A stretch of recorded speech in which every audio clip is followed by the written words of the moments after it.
মুখোপাধ্যায় কবি, নিশ্চয়ই তার সাথে আপনারও যোগাযোগ ছিল। তো খুব খুব একটা আলাপ পরিচয় ছিল না না। ও আচ্ছা আচ্ছা, আমি ওনার কাছ থেকে শুনেছি, এটা উনি বহুবার বহু জায়গাতেও বলেছেন, কবি সুভাষ মুখোপাধ্যায় ওখানে রেডিওতে ওনাকে নিয়ে গেছিলেন। কবি সুভাষ মুখোপাধ্যায় ওখানে রেডিওতে ওনাকে নিয়ে গেছিলেন অডিশন দেওয়ার জন্য হেমন্ত মুখোপাধ্যায়কে। ওনারা দুজন প্রচন্ড বন্ধু ছিলেন। ওনারা দুজন প্রচন্ড বন্ধু ছিলেন, আমি খুব ভালো করে জানি। হ্যাঁ হ্যাঁ হ্যাঁ, এটা বন্ধু জানি ছিলেন। না যে উনি রেডিওতে নিয়ে গেছে, সেটা আমার জানা। না, রেডিওতে উনাকে নিয়ে গিয়েছিলেন, এটা রেকর্ডেড। এটা গোর্কি সদন একটা অনুষ্ঠানেও উনি বলেছিলেন আমি ছিলাম, সেটাও উনি বলেছিলেন আমি ছিলাম সেই অনুষ্ঠানে।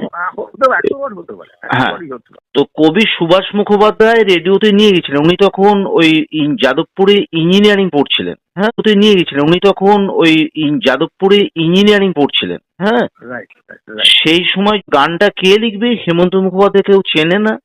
তখন কবি সুভাষ মুখোপাধ্যায় তার প্রথম গানটা লিখেছিলেন।